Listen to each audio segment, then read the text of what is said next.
Hello, everybody. Welcome once again to This Week and What a Week It Has Been.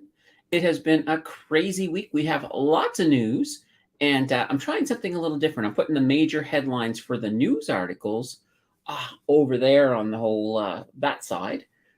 Um, just I thought it would be kind of neat. Maybe play around with that a little bit, work it up, turn it into something to make the visuals a little bit more interesting. I finally figured out how to move my headpiece and create new layouts. So that there is very, very cool.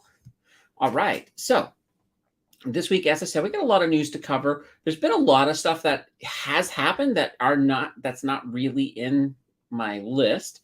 For example, the almost civil war that practically broke out in Russia. That's huge news, but right now it doesn't have a huge impact on the financial markets yet. So that's one of those stories that we're not going to really cover that much unless you guys bring it up in chat. Whatever you guys bring up in chat, obviously, we will definitely talk about. Once again, I'd want to just start the show off by thanking those who are watching on the replay, because I know about 75% of my total viewership comes from the replay. So really appreciate those of you who are not here live. And speaking of people who are here live, nice and early, we have Bleak 784. Hey, Bleak, it's fantastic to see you. So that is kind of cool. Definitely, when you're here live, be as active as you guys want to be. Hit me up with comment after comment, because that is just simply awesome. I like to be kept busy during these, but we're going to get right. We're going to get right to our first story, the loneliness of AI, which I think is kind of funny. So there was a study from the Journal of Applied Psychology, and it basically found that employees who are regularly using AI for their job are more likely to experience loneliness as well as insomnia. And to top that all off, they're also more likely to drink more after work, although unfortunately they're drinking alone. Chat GPT, there needs to be a beer GPT maybe, I don't know, but that seems to be what's been going on there. So here's a question I have right off the top here. How are you guys doing with AI? I've asked this before, but are you finding that you're starting to use it more at your job? Is it starting to become part of your life? Is it can you get by a day in your house without using either the A word or the S word or the G word, as in Alexa, Google, and and Siri. I say these lightly because I'm afraid of setting them off, because I know in this room I have an Alexa. In my bedroom, I have both Alexa and Google. Of course, I have Siri on my wrist all the time. So I'm pretty darn connected. And a lot of times they pine in on conversation. And sometimes they're pretty funny. Sometimes Google, not so much Google, but mostly Siri. Siri is the one who likes to sort of give me random comments. Although sometimes when we're downstairs, all of a sudden we'll hear either Google or Alexa going off upstairs, just talking about any old thing. Like, it's like, well, nobody asked it a question. What is it going on about? So anyway, let me know about your amount of AI that you guys use. Now, here's an really interesting tidbit. With some of the newest advanced AI that we have currently, they only need 3 seconds of listening to your voice to create an absolute clone. It's probably not perfect. Obviously, the longer they can listen to you, the better. But it takes very little time to actually create a match to your voice. So here's a scary thought. A lot of institutions are now using voice ID. So when you call, they listen to your voice to make sure it's you before they release personal information, things like that. So if hackers get this technology and they call you up and they just keep you talking for 3 minutes, that's all they need, or sorry, 3 seconds, then they make a clone of you and then they call your bank. Well, I don't think the bank so much. You still have to go through a bit more hoops, but they could call, for example, your phone company, and they could change the address on your account. And at the same time, they could then order couple of brand new iPhones and maybe a new tablet. they can definitely use this. So this is one of those things to be kind of wary of. Now, and here's another interesting thing, just sticking to that whole AI cloning aspect. So in Portland, Oregon, there is a DJ there. Her name is Ashley Elzinga. It's funny, when I hear Elzinga, I think of Bazinga and Sheldon Cooper for some reason. But anyway, Ashley Elzinga allowed them to clone her. And her clone actually hosts the morning segment on the channel. So she still has her own segments. She still works just as much. She hasn't lost any of her pay. But sometimes you're listening to her, and sometimes you're listening to her clone. So it'd be interesting to see if, people who are listening to that station actually understand which one they're listening to. Or if the clone will say, hey, I'm AI Ashley opposed to real Ashley. So that's kind of interesting. And that all boils back to that Radio GPT, which I mentioned, I think it was about, it's been months ago now.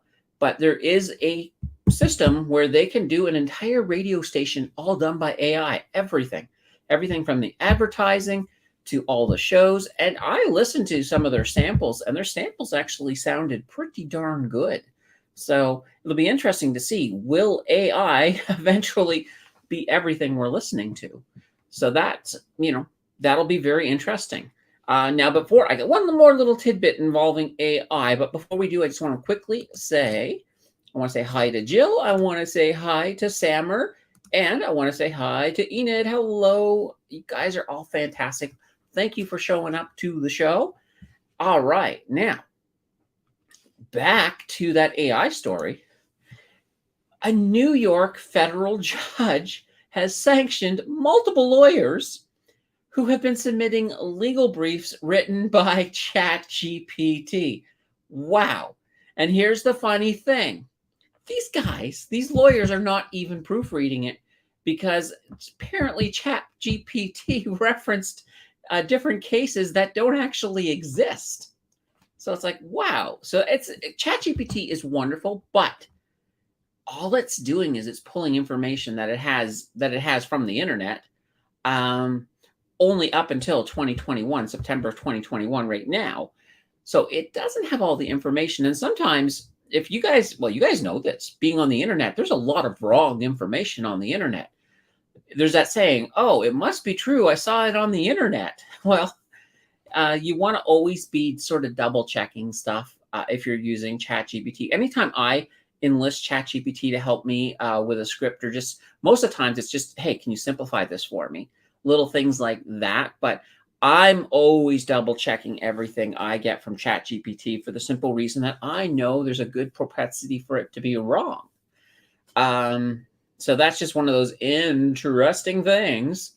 All right. So that was our first story. And it's funny. Now, you guys, by looking at the side, you can tell what the next story is. Good old Bill C-18. And that, of course, ties in with our title of today's show. What is Bill C-18? So Bill C-18, it just got royal assent. So that is the bill telling the big folks like Meta and Google that if they want Canadian news content on their sites, they got to pay the news agencies where these stories come from. So what this bill is saying that is, if I see some story from like an Ottawa news story, and I want to share it so that you guys, so that you guys or some of the people in Ottawa know this story. Let's say it's a story about a road closure, and I'm sharing it so the people who follow me in Ottawa know, hey, this road's closed, we can't head that way. Well, those are the stories that they would, if it's shared, they'd have to pay a little bit of money to Google, or sorry, in this case, Meta, if it's on Facebook, or maybe it's Google if it's somewhere else. Like I don't think YouTube so much, but just whether it be, I don't know where. I don't think this affects Google as much. But so Meta is not happy about it. And Meta has basically said, and they ran a trial run, they said, we're just not going to share Canadian news content. We're going to filter it all out, keep it off our platform. You want to charge us for it? Fine. Here's your nothing, because you're going to have no news content on the site. So now that this has reached royal assent, Meta, true to their word, has said, yeah, we're doing it. Now, they have not told us exactly when this is going to begin, but from the sounds of it, it won't be that much longer, and you won't get news stories on Facebook. So if a local news thing happens in your city and your friends all share it, well, they're not going to be able to share it, but so you're going to have to basically go other places for news. Now, why is this a big thing? Well, the big thing is a lot of Canadian news conglomerates, that's how they make their money, by people, clicking on a link to go to their site. And that's kind of the way it all works. So now all of a sudden, with them being cut off of their major sources of income, this is going to hurt their bottom line. It's going to.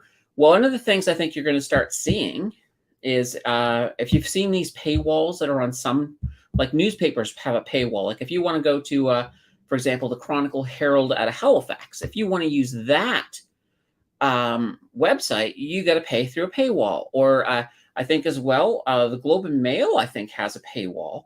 But you're going to start seeing more and more of that on Canadian news sites because they have to find a way to make their money.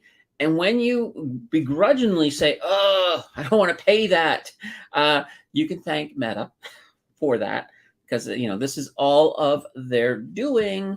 So fun, huh?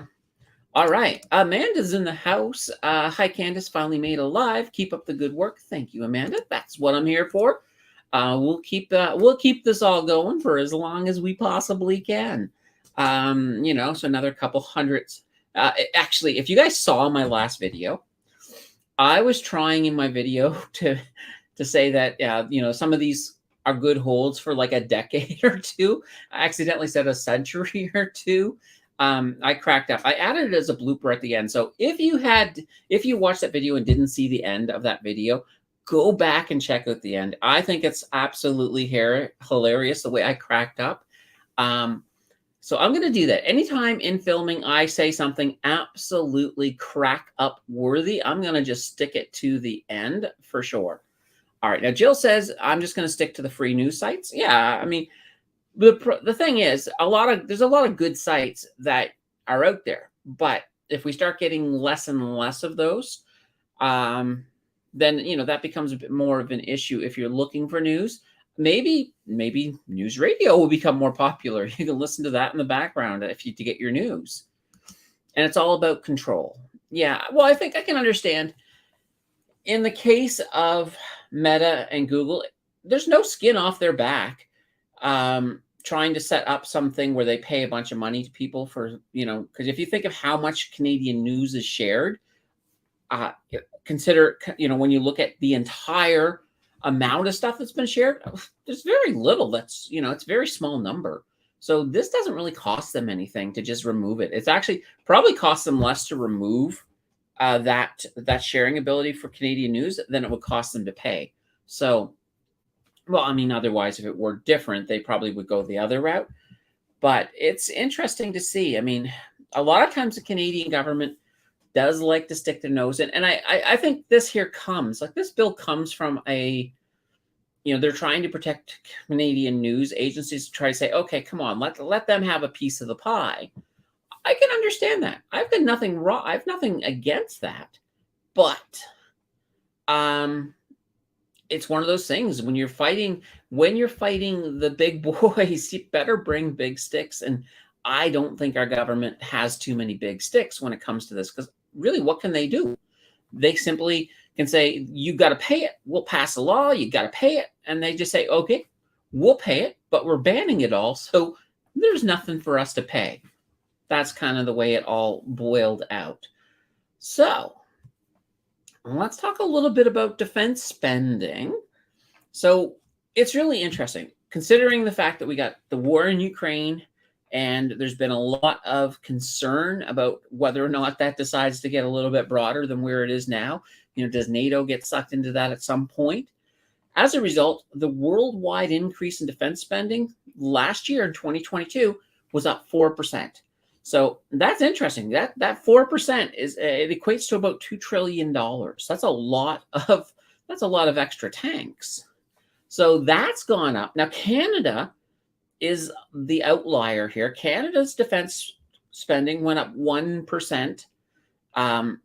And that's kind of inconsistent. Canada always has been going 1%, even though because they're in NATO, they are supposed to increase their defense spending by 2%. And when I say 2%, it's 2% of the GDP, your gross domestic product.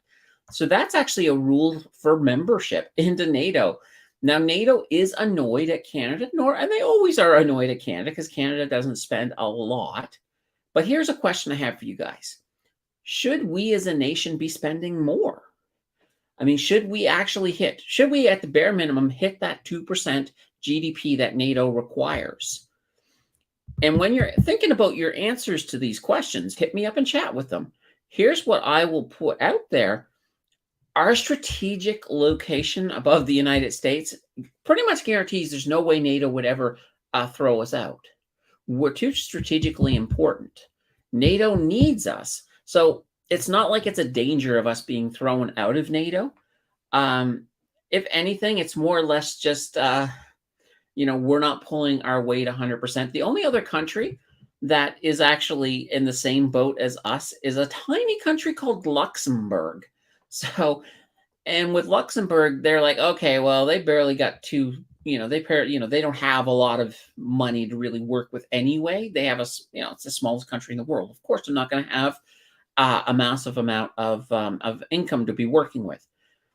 Canada, on the other hand, we do. I mean, if we stop wasting money, it wouldn't be hard to get to that 2%. And if you think about it, by getting to a 2% spending of our GDP on our military, that could be more jobs. So, if it hurts the economy elsewhere, but I think with Canada, there's always been a lot of unnecessary spending. And if you were to sort of, cut out some of that, take a portion of what you saved, put it back into here, we could certainly get up to 2%. I'm in favor of the 2% because that is the commitment that we made with NATO. Simple reason. I would love it if we didn't really need a lot of military, but keep in mind too, Canada tends to use our military for a lot of good reasons. Like, military, we're fighting fires. We have military going into, ravaged countries doing peacekeeping. So there's a lot of stuff that we do. So it's kind of an interesting thing just to sort of keep that in perspective. All right. Meet Patel is in the house. Hello. Welcome. Good to see you. All right. So that's all I got really to say on defense spending, but I am curious. Hit me up in the comments. Let me know, guys. What do you guys think about that defense spending? Should we be paying more? And here, I love this. Sammer says, if it was a deal, keep the deal. Yeah. It's kind of that thing. It's like you can't join a club that has a dues and only pay that and say, okay, I'm going to pay half of the dues because I really don't want to. I don't want to do that. All right. Oh, a couple more people we got rolling in here. We got our Sapper in the house. Hello, everyone. Finally made it to the live. And we get Hockey Nut. Hello, peeps. Hockey Nut has made an appearance in the off season. So that's awesome. All right. So our next little story, it's not really a story. It's just Travel and Leisure published basically 18 places in North America that they considered the best destinations for cheap travel. Oh, we didn't do that well on this list, to be honest. Out of the 18, there were only 3 Canadian cities that made it. Now, number 1 went to Houston, Texas, and which is funny. When somebody says cheap travel, I never think of Houston, but apparently Houston is the cheapest destination. Number 2 was one of our Canadian entries. Number 2 was Toronto. And I can understand that Toronto, there's a lot to do in Toronto, so it does make it a good destination. Now, I suppose that's why they probably aren't including places like, for example, Wawa would probably be a really cheap destination. But what can you do in Wawa? You can go look at the statue of the Canada Goose. Now, if any of you are in Wawa, please correct me. There's probably other things to do in Wawa. Maybe hunting or fishing or hiking or things like that. So that's kind of one of the interesting things. Now, the other Canadian cities that made it, well, I'll give you the rest of the top 5. So Toronto was at 2. Denver, Colorado came in at 3. 4 was Atlanta, Georgia. 5 was Chicago, Illinois.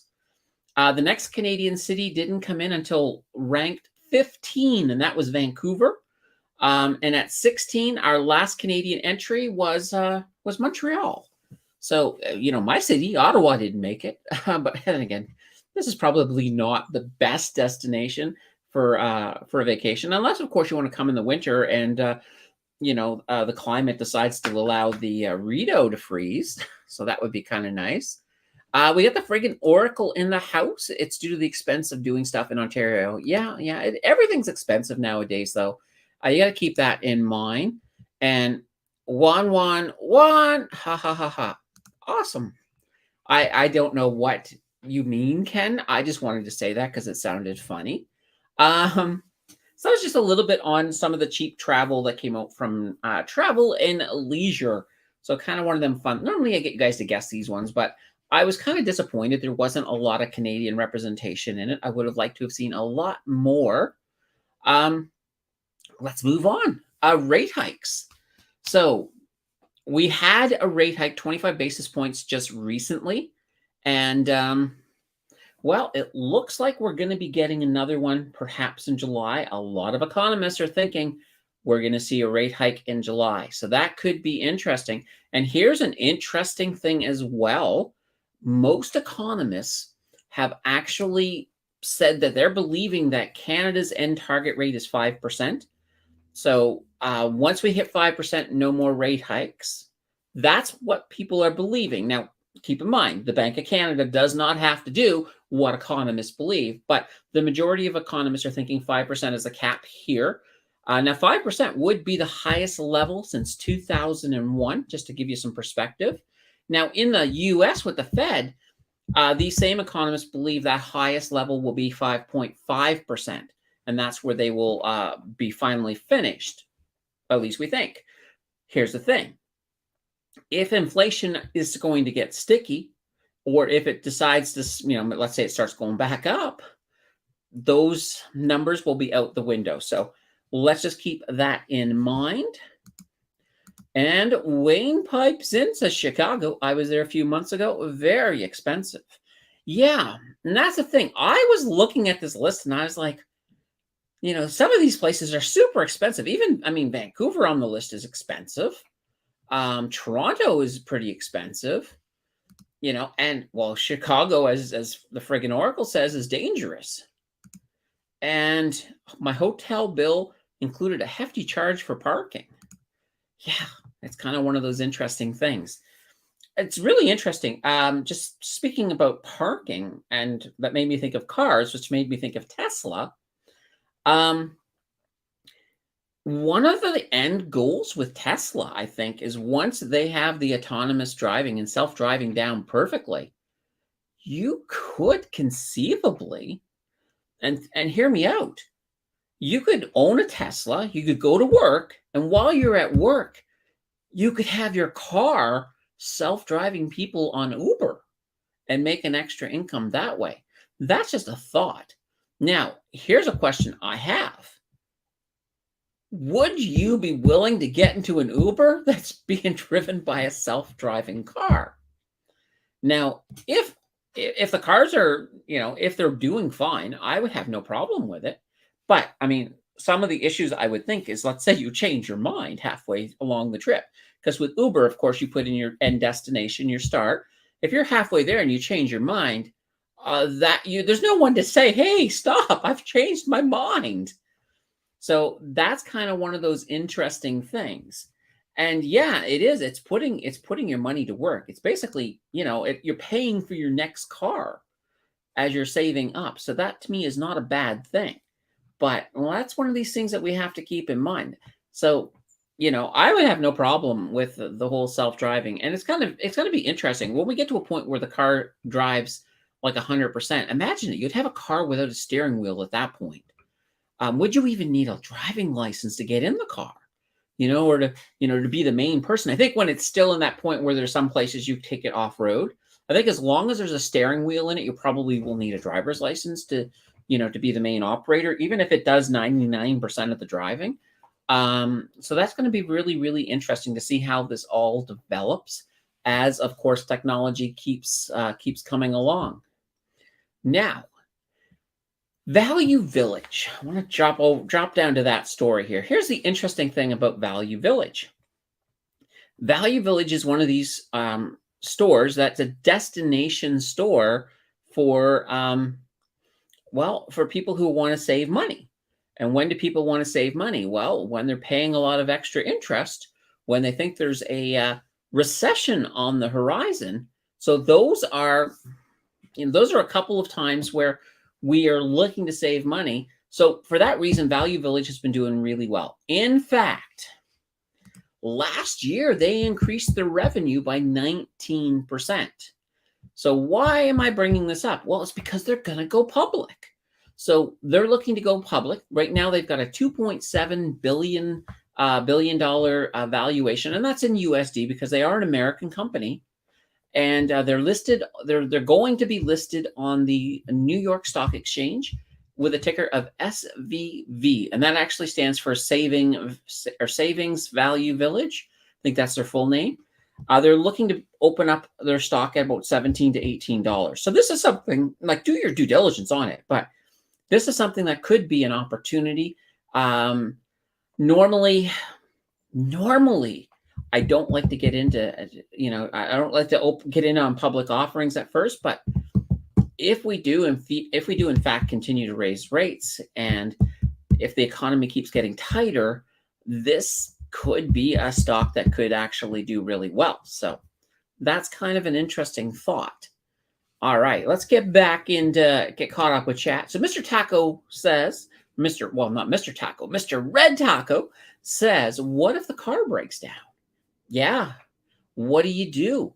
And that's one of those things that we have to sort of consider. Like, before they could even consider, there has to be something in place for that, whether it be some kind of a number you could call if Uber has like a fleet of unmanned cars.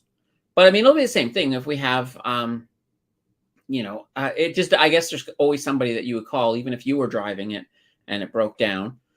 I guess a tow truck maybe or something. I'm not sure. I've never really looked at the internals of like a Tesla to see exactly how that works. Let's see. I'm going to be creating my own cryptocurrency project within the next 6 months. Holy banana bread. That will be very interesting. Hopefully you call it like a friggin' Oracle coin. That would be neat. Wayne says, wait until they have self-flying aircraft. Fly Fluber. Oh dear. I think, here's the thing. When everything's being controlled by AI, you're going to have less accidents. I mean, they'll be able to see things well before you can. And it's not that they can see them before you can. Well, in some cases they can. They have better scanners, sensors. But they don't have that situation where, if you're driving along and you decide to look at your cell phone for a bit, you decide to do that texting thing, which you shouldn't be doing. Don't text and drive. But, anytime you take your eyes off the road, things can happen fast and you can miss things. So it's one of those things about paying attention. With a self-driving car, they're going to be paying attention all the time. And I have a feeling the way you would have to set something up is if your sensor's not working at 100%, the car would say, we're not going anywhere until you clean off my sensors. So I think there'd be a lot of different things in there than especially when it comes to safety and making sure that the car has good unobstructed views. All right. And Mr. Red Taco says, afternoon, Candace and chat. Hockey Nut says, I have only 15 shares of Tesla, small percentage. And that's not a lot of Tesla, but you have to like those shares. Tesla has exploded in 2023. So if you bought those towards the beginning of the year, you are smiling, Hockey Nut. Let's see. A Value Village is more expensive than good. Will it be interesting? Well, yeah, I'm not a huge fan of Value Village myself. But at the same time, I know people who really, really, really love it. And I think there's enough of a consensus that it's like, oh, if you want to save money, go to Value Village. Um, and people tend to do that. Value Village, and I don't know if they have this out here. They used to have a place called Frenchies in Nova Scotia. That was also a bunch of used clothes type stores, and they did very well as well. Now Brian, who just came in, hello Brian. Brian will probably remember Frenchies because that was used to be big in the I think the 70s and 80s. I don't know if they're even still there anymore, but Mr. Red Taco, no more drunk pilots. Yes, absolutely. No more drunk pilots.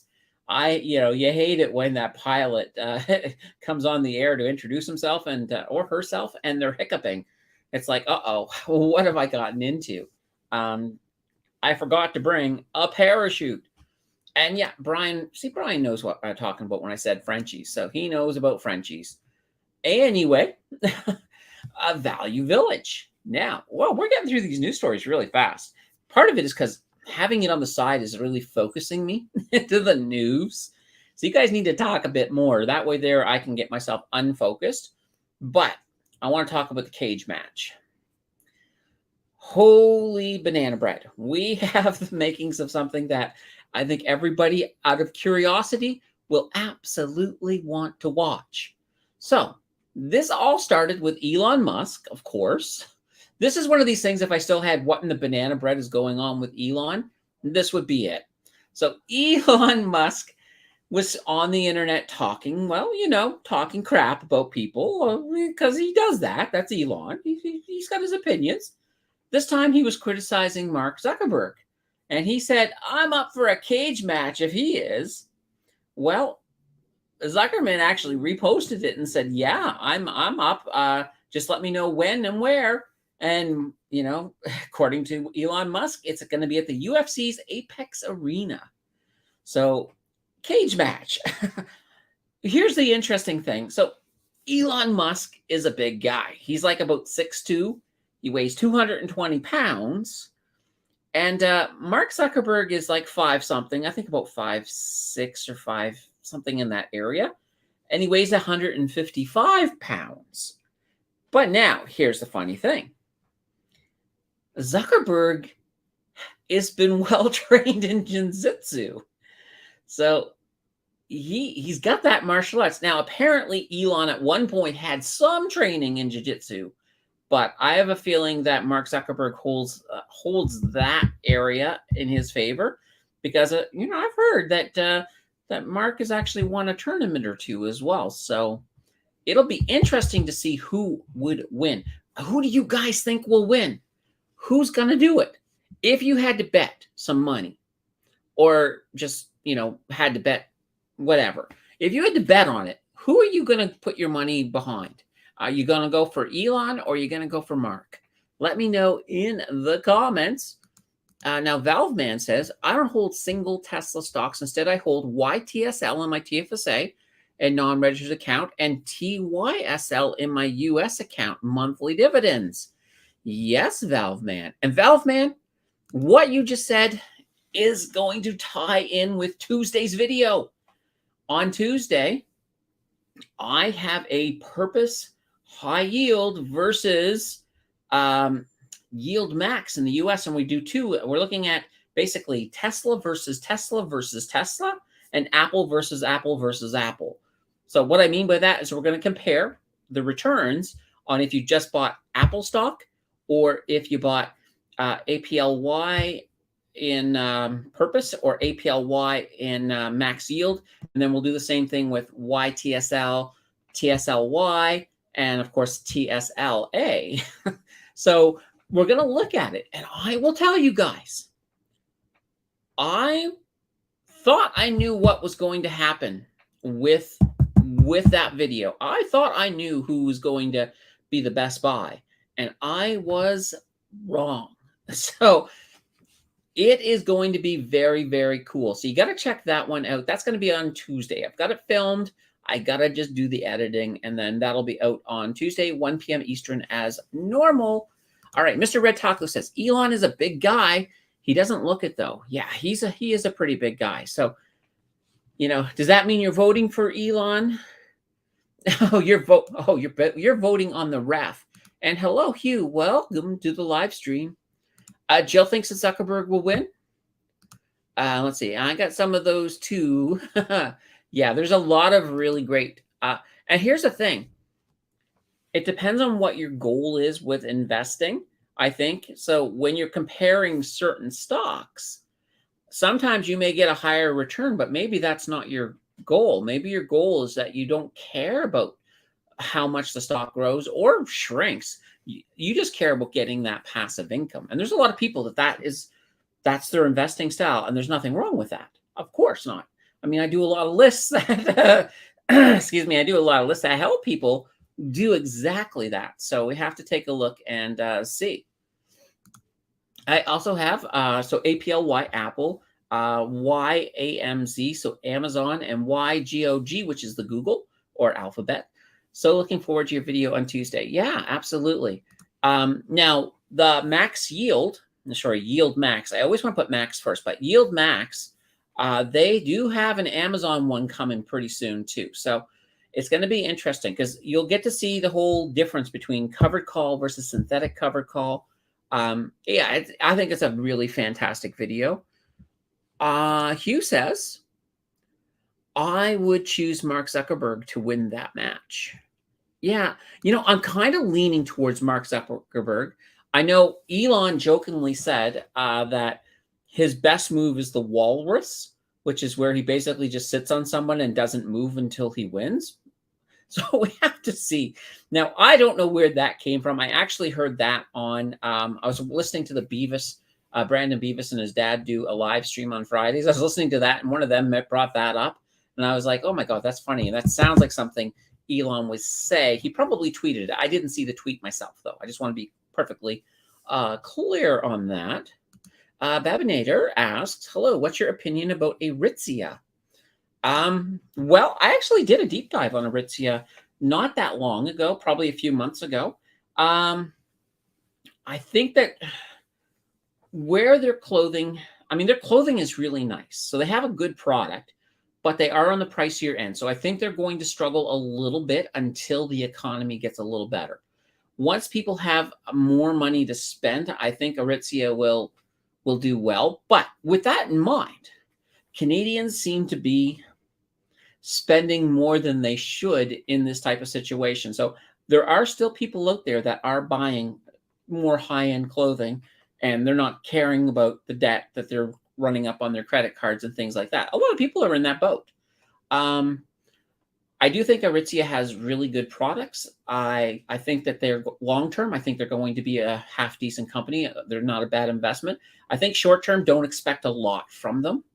But mid to long term, you're going to get your investment back. So they also give you good exposure to that segment of retail, which is kind of good.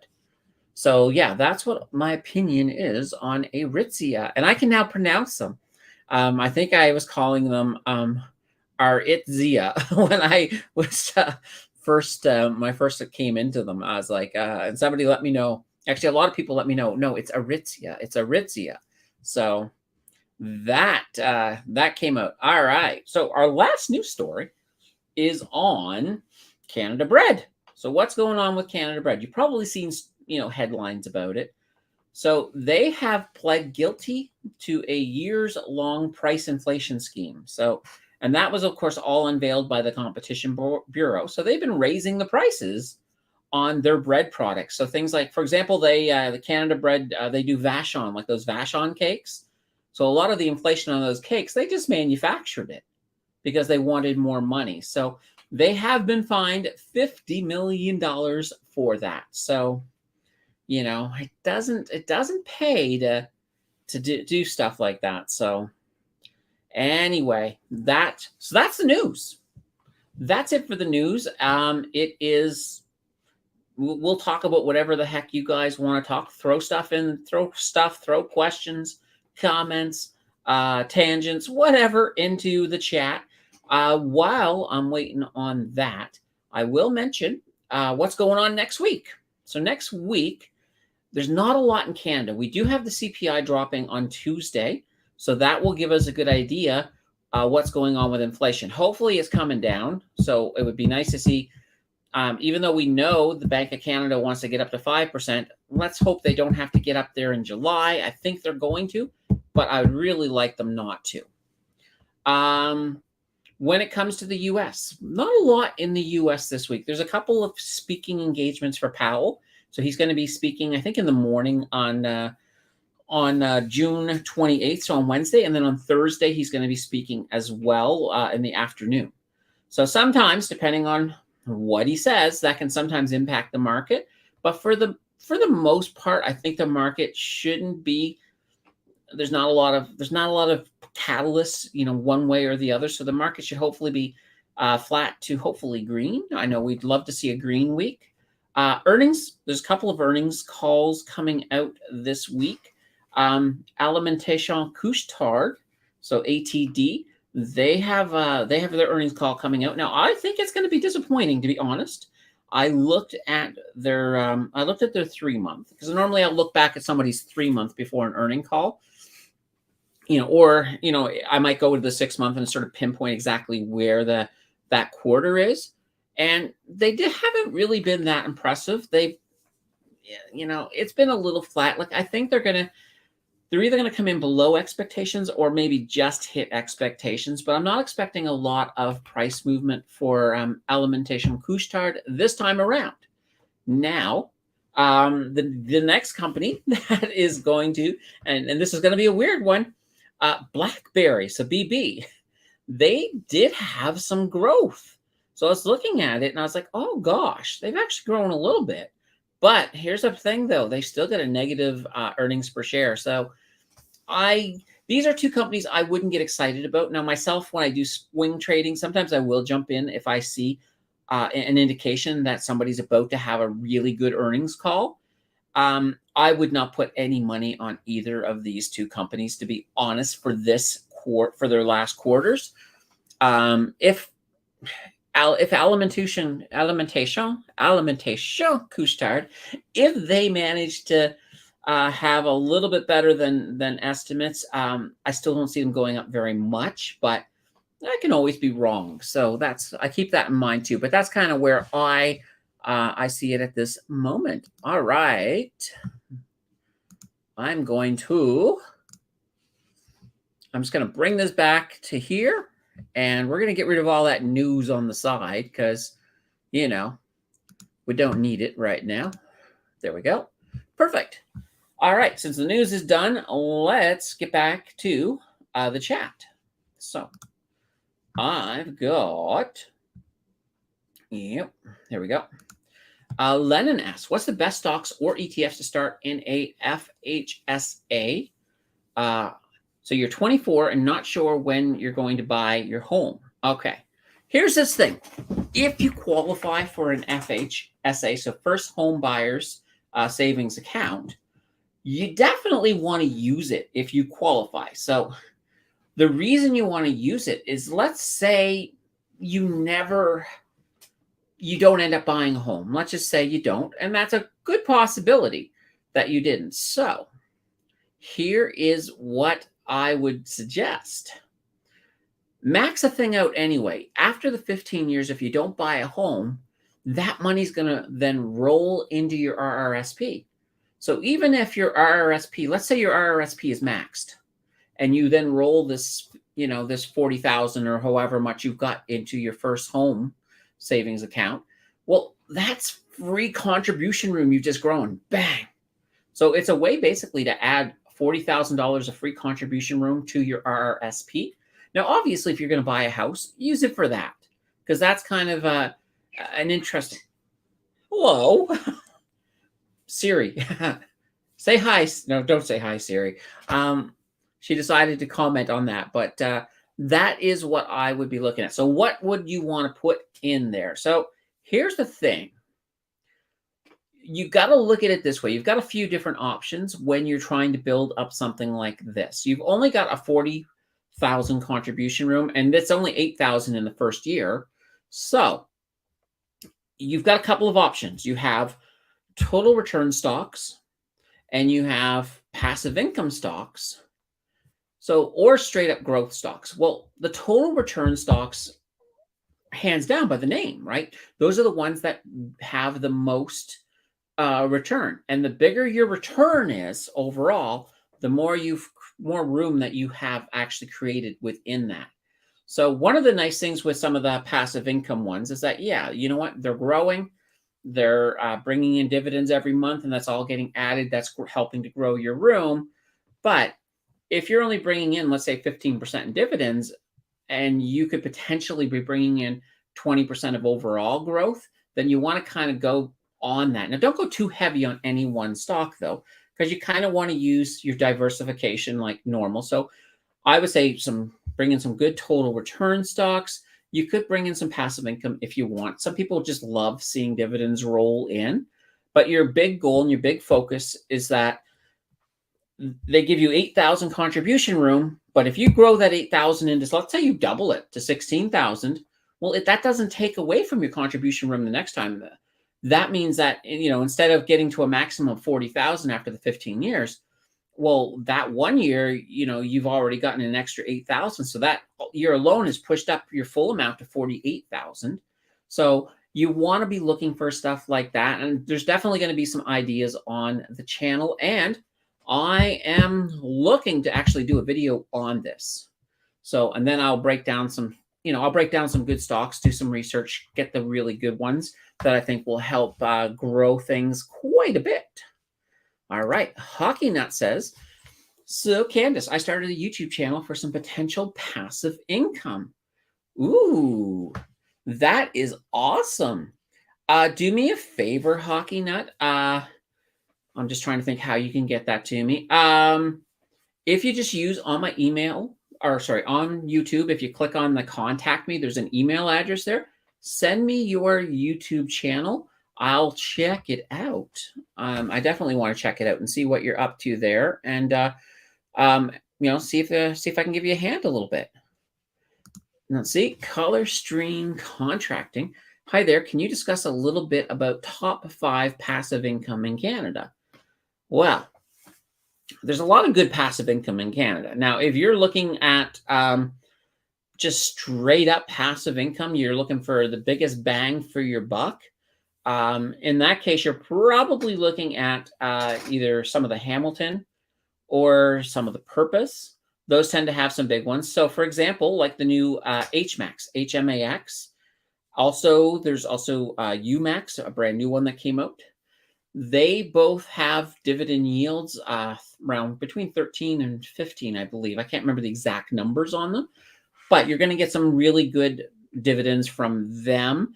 You've also, of course, got, as we mentioned, that Purpose. So YTSL. That one, not only does it have, like right now, it has a 13% dividend yield. Now that dividend yield was actually much higher, but the reason it's lower, and this is a good thing for you, is that Tesla keeps exploding. As long as Tesla keeps going up, that one has been going up as well. So there's been a lot of good return. Like quite literally, I sold 35 of those not that long ago, and I got about a 60% return on just the sale, not even talking about the dividends. And the reason I did that is I have a 5% cap in my portfolio. I don't like for any one company to get more than 5% of my stake. And their value had gone up so much, it pushed them up to 6%. So I did sell 35 to bring them back into the 5% range. So I was happily out there on that. Can I give a shout out? Well, sure, you can give a shout out. And I'll check out your channel as well. And once I have an idea what your channel is about, other than I know there's passive income, but let me get over there. Let me check it out. I'll have no problem shouting you out as well. That's what we do in this community. So if you hey, in chat, if you want, you can drop the name of your new channel, and anybody who wants to check it out can certainly go check it out. Hockey Nut has been a part of this community for a while, so I will definitely say that he's got my trust. So I do like, and I like hockey. Hockey is awesome. All right, our Stapper says, What are your thoughts about HDIF adding travel and leisure TRVI to the ETF? I don't think it's a bad idea, to be honest, and I'll tell you why. Whoops, didn't mean to pull that up. I was over here. The reason I think that's not a bad idea is that travel and leisure is a sector that is recovering and that people are starting to travel a lot more. Even with the recession coming, airlines are doing better. That is a sector that is recovering well. So it's not a bad sector. Now it depends on the actual, it depends on how well TRVI is managed. So I haven't really done a deep dive on TRVI, but if they're managed to the same meticulous level as a lot of these ETFs are, I wouldn't have too much problem with it. So more diversification is better than less diversification. And here's another good one. So Samer's mentioning that they hold BTCC. So that's the purpose Bitcoin yield. And that's in there. And it's up 15% in the past 2 months. So yeah, Bitcoin has been doing well. Now, one of the reasons that Bitcoin has been doing well is good old Papa Powell actually said that he thinks it has staying power. And he also mentioned that, basically, what the hell was I thinking? Oh, he mentioned something else too. I read it in passing, so I wasn't really planning to talk about Bitcoin. I think he said some stable coins also have potential to be a monetary fixture. So he used a couple of terms like that have really got people a little bit more excited about Bitcoin. And in addition to that, Grayscale has once again been going after a Bitcoin ETF in the US, and they have firmly said that they have full faith in Bitcoin. And that has helped investors feel a lot better about it as well. So yeah, Bitcoin has been doing well for that reason. All right. And what's your opinion on, let's bring up this one here. What is your opinion on HXQ? See, HXQ, I don't know it super well. I know I've touched it before, but give me a second. I'm going to pull this up. And here we go. Actually, I did this before. I will do it again. Let me bring up. Here we go. I'm just going to bring up here all right. I don't want to bring up, let's see here. Yeah, we'll bring up this one here. Whoops, there we go. It was kind of behind the camera. Okay, so one of the things I do is we're going to just go really quickly in here. And let's see here. We'll just go through the TMX site. We can get everything I think we need for this. All right. So, and this is HXQ. HXQ. Oh, it helps if I type in H, right? HXQ. All right. So HXQ is your Horizons NASDAQ 100. Oh, I can tell you right now I'm going to like it. And I'm just going to pull up this 1 year, and I think you're going to see an amazing thing here. Look at this. Look at this. All right. So that is all about that NASDAQ. The NASDAQ has been going absolutely bonkers this year. And that's not surprising. If you guys remember, when we did move into the bear market, the first to go was tech. Tech had a horrible crash leading the way into the bear market. So I always suspected that tech was going to lead the way out of the bear market, and that's what's happening. Now, I know there's a lot of signals out there, like some of like reverse yield curves and things like that are saying that the bottom isn't in yet. But holy banana bread, it's hard to watch something like this and not think that the bottom is in. So if the bottom was in, then the bottom was in last October. That's when we hit rock bottom. But yeah, so I think right now this would be a fantastic little stock. And take a look here. Now this one does not have a dividend yield. Okay. So that is one. Now, if you are looking to invest in a good ETF for Horizons, that also are for Horizons for the NASDAQ, that also has good dividend yield, like one of the ones I've been looking at and that I'm almost up to a 5% on here, and this is a Horizons as well. Let's see here. QQCC right here. So I don't mind the name here. They haven't updated it, but they are all about, let me show you here. They've been on a steady, now this is not the right, yeah, it is the right one. But they've also been on a steady climb up, and they have a dividend yield, so 12%, so almost 13, but they have been doing well. And this looks like they used to, see, this name was the old ETF. Like they used to have an old ETF back here, and that's why you see this whole big discrepancy. So they're fairly new, but they have been on a steady climb up. And I got in here right about, I started collecting them right about the beginning of the year. So I bought in around just over $9, and it's up to 10.76. But they've been providing that nice big dividend return every single week. So that to me is really kind of fantastic. So that is one that I've been keeping my mind on. So, all right, let's pull that out for the moment. And I'm just going to drag this back so I can see chat. All right, we've got a Danter in the house. Hello, Tim and Nancy Danter. Or in this case, anytime I see Tim and Nancy, I think it's Nancy, because Tim normally comes in with Tim Danter. But the last time, I think he was wrong. So let's take a look. It's all about the St. Lawrence Seaway Wellline Canal and large steamships videos. Oh, is that what your channel's about? Oh, I thought it was about passive income. All right. Well, anyway, let me know. I would still love to check it out. Thank you so much. Let's see. BlackRock might have an ETF, I think.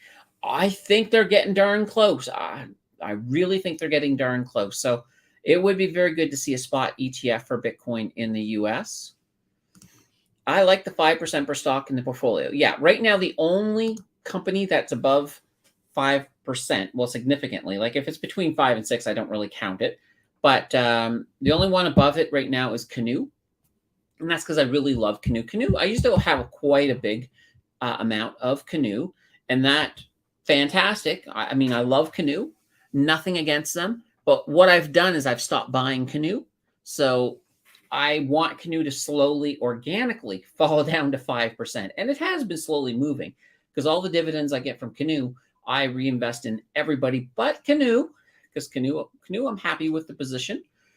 Eventually, it will get down to 5%. And then I'll start buying Canoe again, because I still love Canoe. Definitely. And actually, the first video to ever explode on this channel was a Canoe video. So that's kind of a funny little thing. So I got that connection to Canoe as well. And yeah, QQCC has been showing some nice gains and pretty good dividends as well. All right, Ambas 007 says, hi, Candace, taking CPP at 70 to qualify for GIS. If this is your expertise too, appreciate your opinion and confirmation that OAS is not calculated to qualify for GIS. Okay, old age security is not part of the calculation for GIS. So the only things that count for GIS are if you're still working, that obviously counts. So you get that income. CPP, so whatever CPP you have, that will count. If you turn your RRSP into an RRIF, anything coming out of that, or if you pull money out of your RRSP, that will count. Now, when you are looking at your income, so if you do have a job, you're looking at the income after they pull things out. So things like anything you pay into EI or CPP at that point, those things are not in that calculation. So that's kind of that neat little thing. Now, they do have, if you make, usually you can make up to about roughly $5,000 before it will impact you. So if you have like a part-time job and you're bringing in $5,000 a year, and this is a year, we're talking about a year, so you don't have a lot of room. But if you are making $5,000 a year, you got nothing to worry about. If you start making more than that, then they will pull back on that GIS.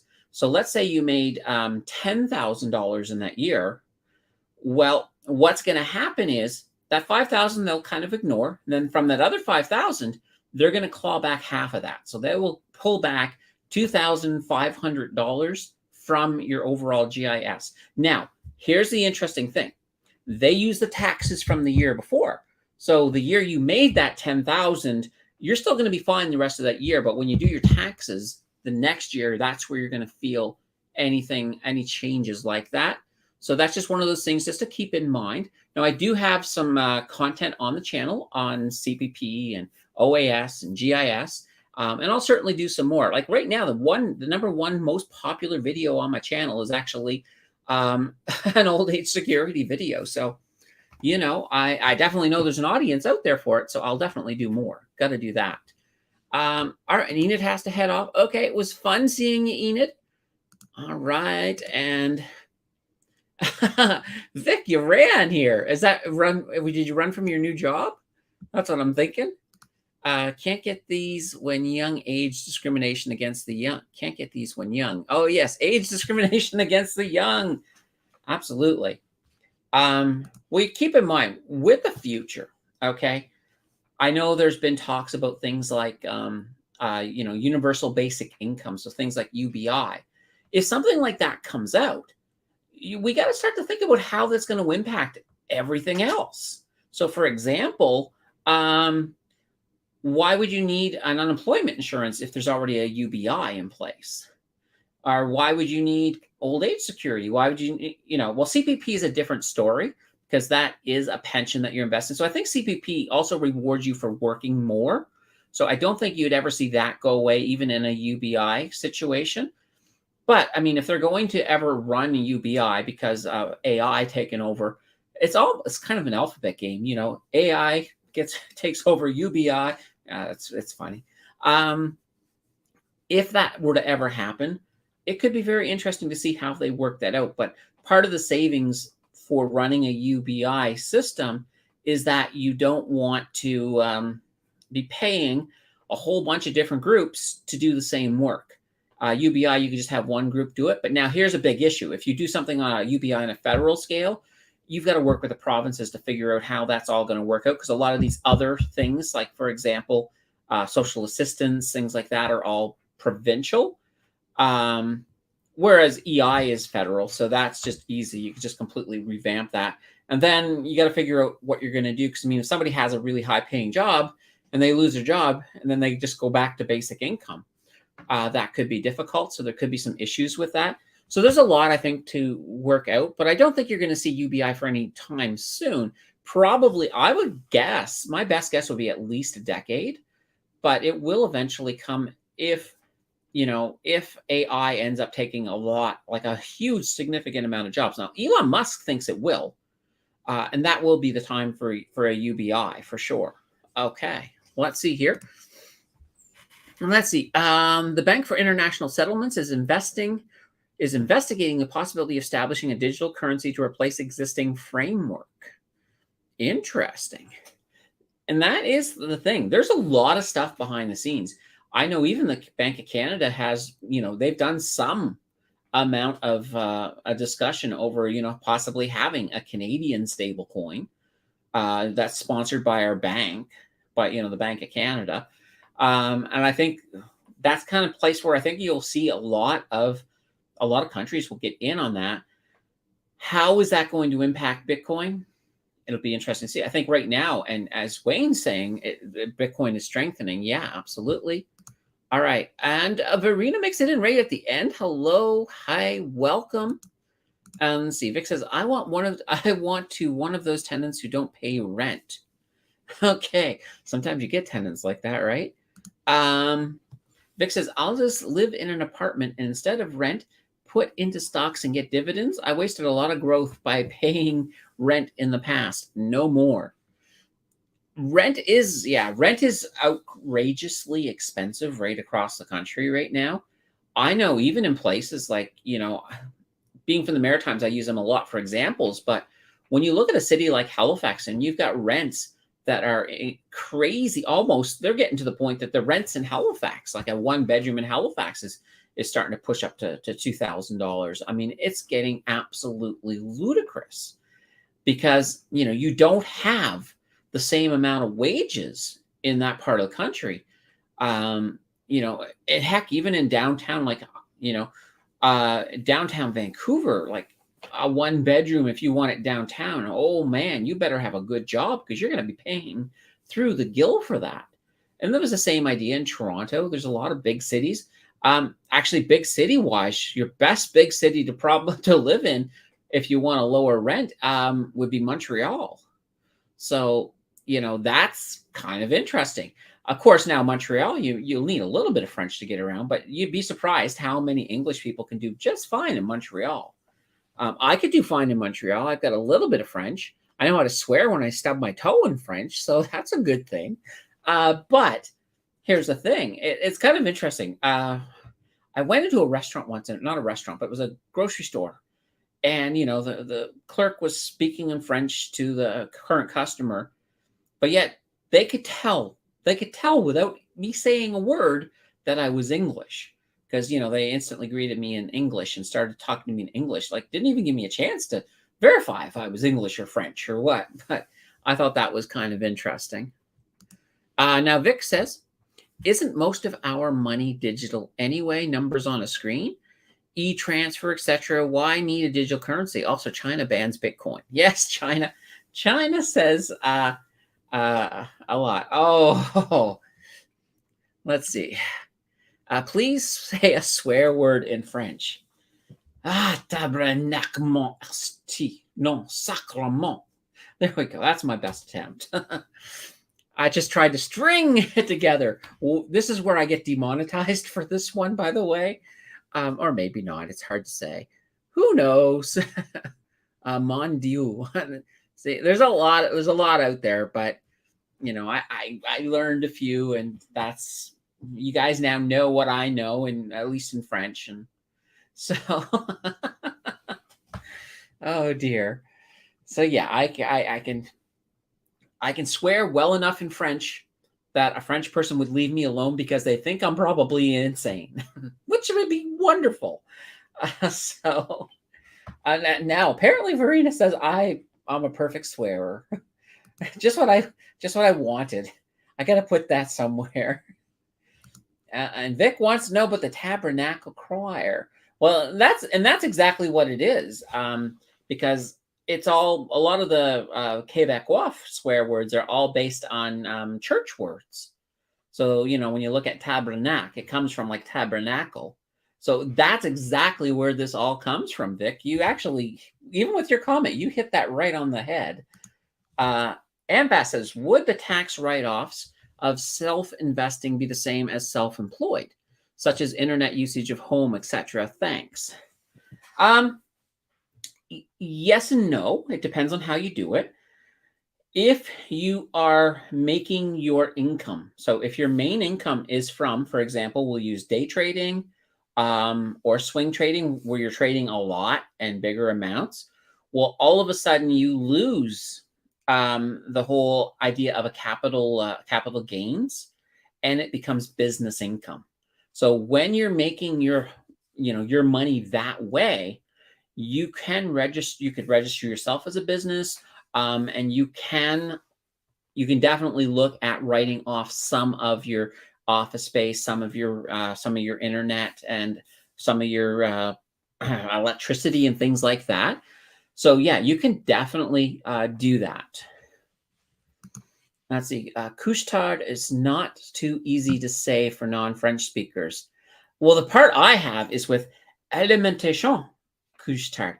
It's that part. And it's funny, when I did my video on alimentation couche-tard, I was like, I'm going to mess this up in the video. And so I started going to other videos and listening to people pronounce alimentation, because that was the part I was worried about. And, I worked on trying to make sure I got that right. So, and as Jill just yelled from downstairs, I didn't do that for Aritzia. I completely botched Aritzia. We talked about that earlier. Vince Gill. Vic Gill says, I miss Rye. How he be? I have no idea. Last I heard, I think he occasionally makes comments on Twitter. But I've heard nothing. I think he's still in Ottawa, but no idea if he's planning a comeback or what's going on with that guy. And Quebecois here too. Welcome, welcome. Or, I was trying to think. I was going to say you can't. Well, bonjour is technically not welcome. That's more like hi. There needs to be a good welcome word for French. Let me know, and I will learn it. See, Kushtar. My ex treated me like a business and wrote me off. Oh, Vic, that's tough. And there we go. Alimentation, kind of. There we go. Well, it's one of those things. It's funny. I've always wanted to learn French, and this is a funny story. I've told it before on the channel, but I'll tell you again. I took French in school. I liked it. I thought I was doing really well in French. And then I moved to Ottawa for the first time. And I heard people speaking Quebecois. And I was like, what? That sounds nothing like what I've been learning. I was just blown away. I couldn't understand anything. And then one day, I was walking down the street in Ottawa, and this guy comes up to me and starts speaking in French, but I understood him.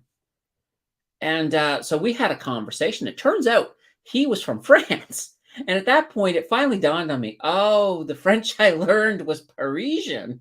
It wasn't Canadian French, which is kind of funny. And it's really interesting because I learned it in Nova Scotia. In Nova Scotia, we have Acadian French as well.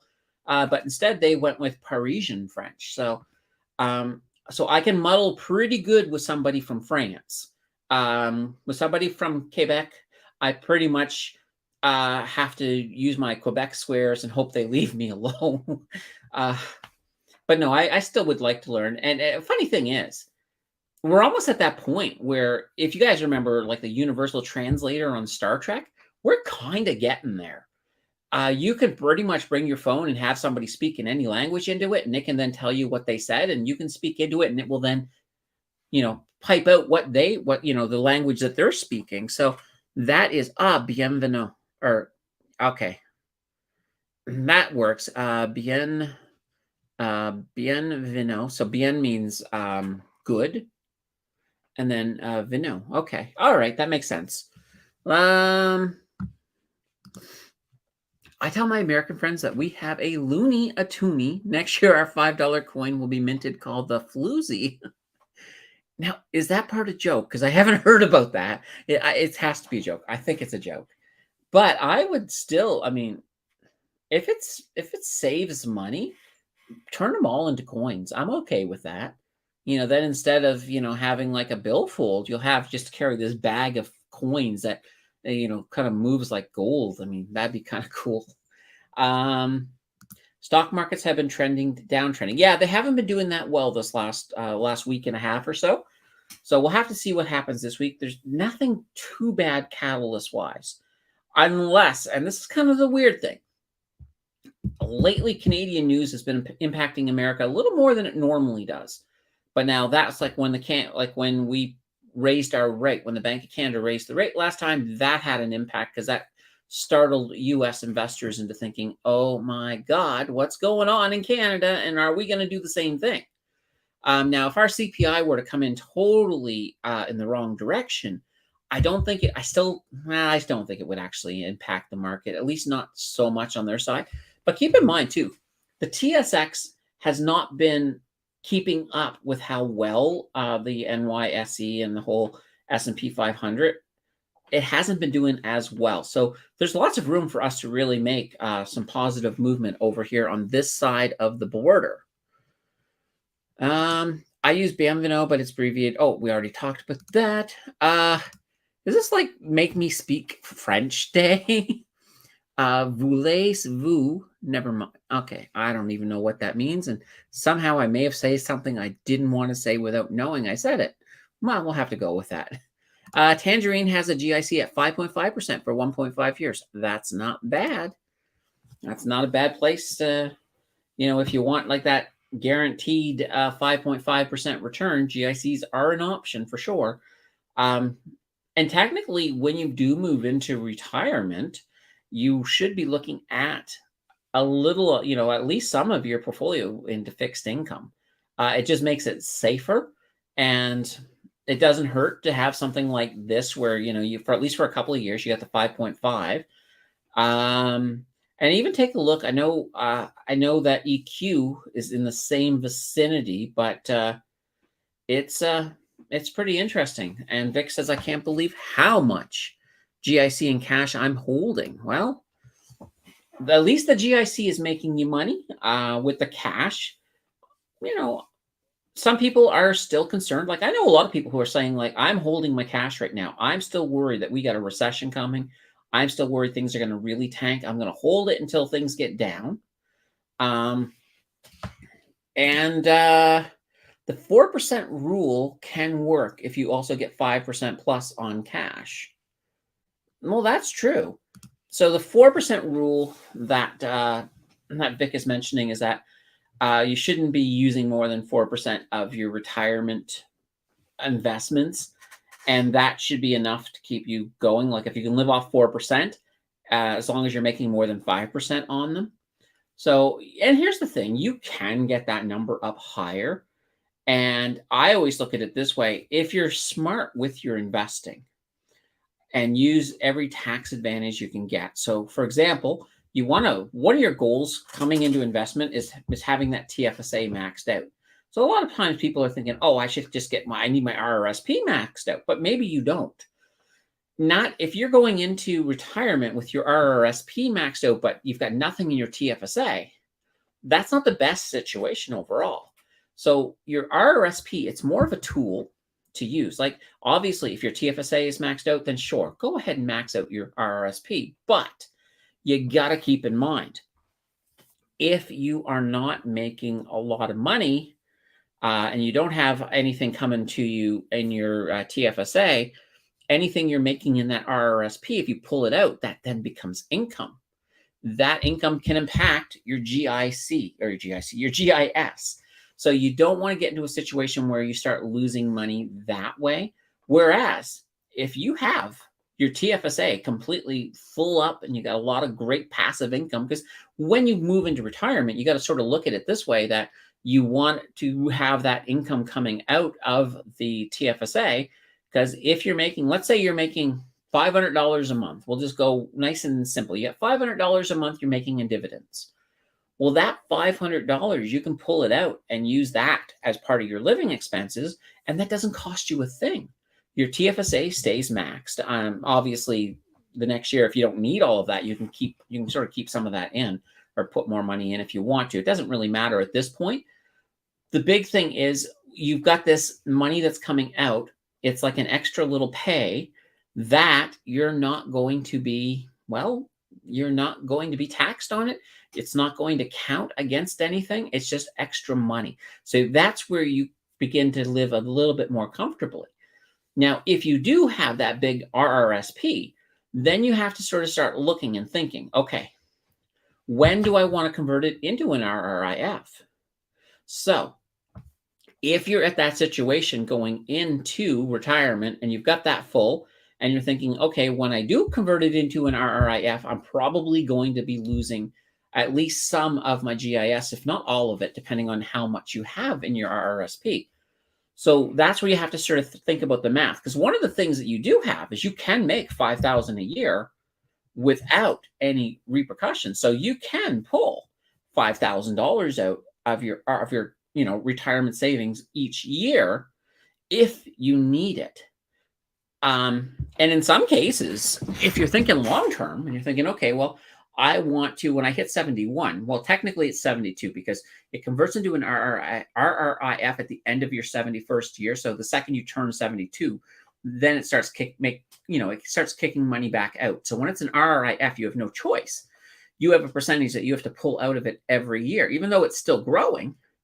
And if you structured it right, it may continue to grow for a while, but the longer you go, that percentage keeps getting bigger every year of what you have to pull out.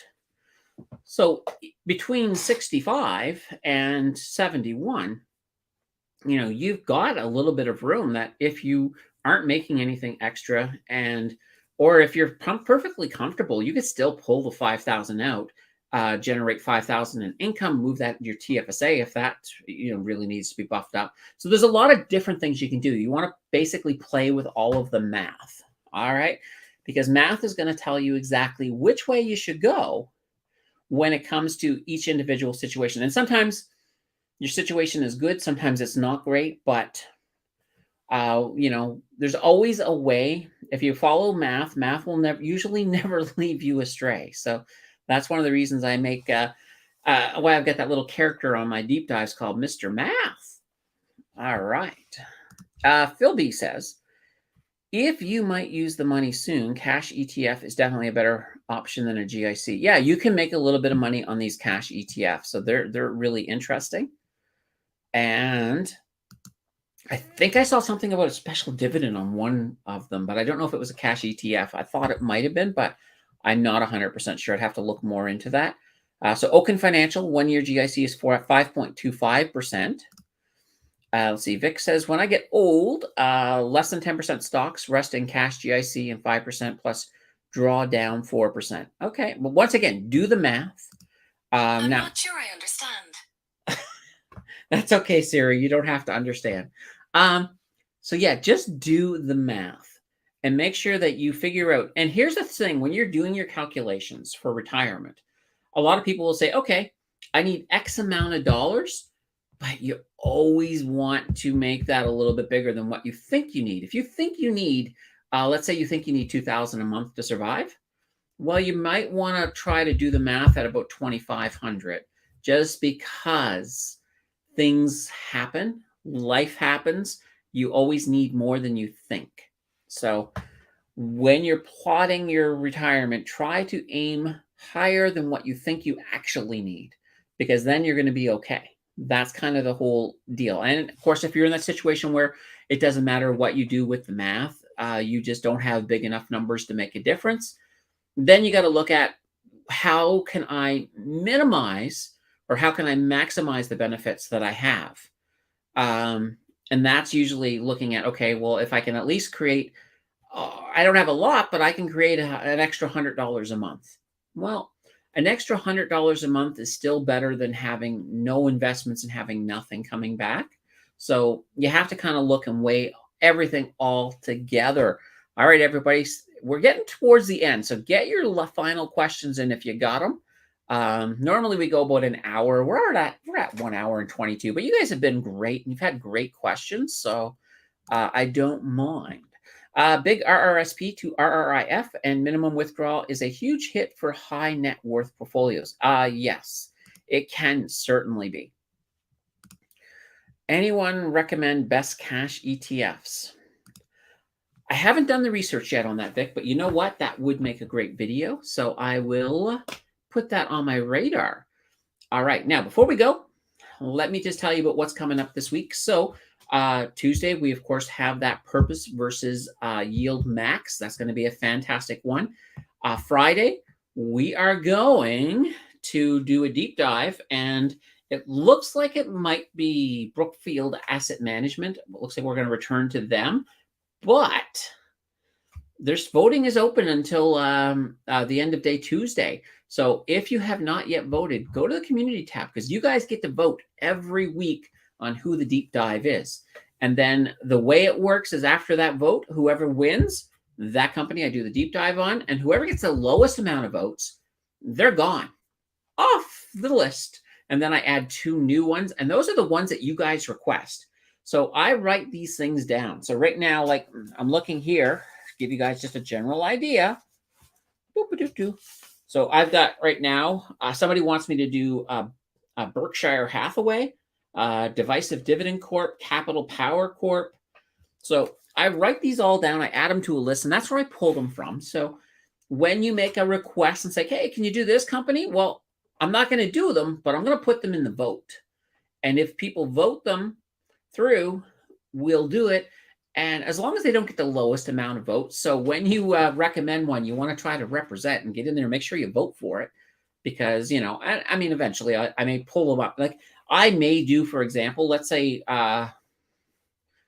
Divisive Dividend Corporation. Is that what their name was? Divisive Dividend Corp. Let's say they never win, But if they fall into a category that I'm doing a list video on, I'll throw them in. I've got no problem with that because I certainly would love to. I would love to do every request I get, to be honest. I just don't. I don't always have the opportunity. So, all right. Let me see here.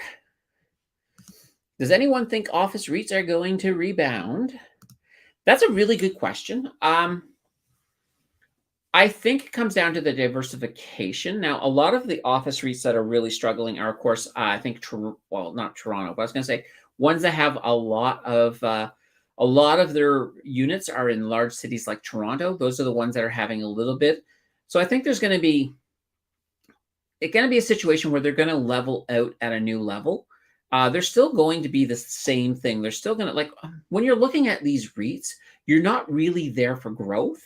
A lot of times, once a REIT gets, once it gets going, it tends to try to keep around the same value because it's given all of its profits to you guys. That's why they're not paying taxes on that, and you pay the taxes if you don't have it in a registered account. So remember, keep your REITs in your TFSA just to keep that on the way. So let me take a look here. Do you have a video on all the ratio explaining them or the procedure you should follow before buying a stock or ETF?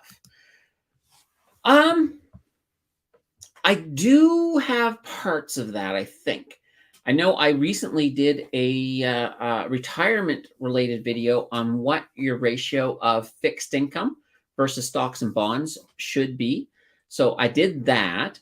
And a lot of my fundamentals, all my deep dives, I'm sort of showing you things that you should be looking at when you're looking at stocks. And I'm kind of giving you guys a bit of the reasoning behind it. Now, one of these live streams, actually, we did actually go through and I showed how I pull all that information. So, we could certainly look at doing that again. Come on earlier in the show, Babinator, and ask me again to show. And I can certainly show that to you next week or the week after, whenever you can come around. Hit me up early in the show. Ask me just to give a quick demonstration on going through the fundamentals that I would use, and we'll do that for you. All right, 80% Canadian banks. And Verena says, do you think it is a good idea keeping the rear GOP the rear GOP within the government, or take it out before 55 years if you stop working for the government? All right. So I think here's the thing. You can, when it comes to CPP, or in Quebec, I think it's QPP, if you're a really good investor, you may want to start, doing it sooner than later. Like you might want to pull that I think the earliest for those is 60. Now, if you have any other kind of pension, like if I had a pension plan from an employer that I had the opportunity to just sort of do it myself, two things I would look at. First of all, with that pension plan, will they pay? If they're paying me out the same amount they're putting in, I would probably take that and do the investing myself. But at the same time, that's because I'm experienced. If you're not experienced, and if you don't have a good track record with your investing, well, the people who run a lot of these pension plans, they do have that experience. And they're usually pretty good. Occasionally, though, they make mistakes. But usually the mistakes they make, because they're very well diversified, it doesn't hurt them that bad, and it usually doesn't hurt you. So I always keep that in mind. But if you are good at what you're doing and you think you can pull a better return than what the pension plan is promising, I would definitely consider doing that. But once again, make sure that that's something that you want that responsibility, because, if you do take the pension yourself, and if you do, start doing your own investing, and let's say you just happen to suck at it, well, after 10 years, if you've lost money, the only person you can really blame is yourself. And that's kind of the whole thing with investing. A lot of people are like, I blame the market. Well, no, it's not the market. It's that you just didn't do enough due diligence, or you didn't anticipate, or you didn't diversify enough. So that way like if you put all of your eggs in one basket and then you trip and fall and break all those eggs. I hope you like an omelet, a crunchy omelet, but it's just a situation that you got to diversify. I have that 5% rule for a reason. My portfolio didn't go down a ton during a lot of the bear market, for the simple reason that things are just a little bit all over the place, because that is the safer way to go. See, do you think they'll be going lower? Maybe a little bit. They still haven't. We're going to have this second wave. I think you'll see a bit of a rebound in the Canadian banks. And depending on how well prepared they are for when all of these mortgages start coming up for renewal, that's when you're going to see a lot of pain in the financial sector. And that may bring them down a bit. Will it bring them below where they're at now? Maybe. So I would be kind of, if you're thinking about buying them though, your best way in is just a dollar cost average, because nobody can predict. Maybe they completely prepare and they handle it completely right. Maybe we get rate cuts. Who knows? I don't think we're going to, but sometimes things happen that you can't predict. They call them black swans. So keep that in mind. See, maybe you could talk about this next time. Yeah, absolutely. Just remind me and I will talk about anything you guys want. I do believe CAD banks are going to go a bit lower. Yes, we just mentioned that. And all right, perfect. All right, we're at the end, folks. We went a full hour and a half. Holy banana bread. But it didn't feel like an hour and a half. So you guys were great. I will see you guys again next week. We'll have more fun. We'll do this all over again. And I'm going to see if I can add something to that little board that had all the names on it to make it a little bit more classy looking, instead of looking like somebody in high school did that. Until then, everybody, take care. We'll see you next week, and have yourself a fantastic evening. Bye.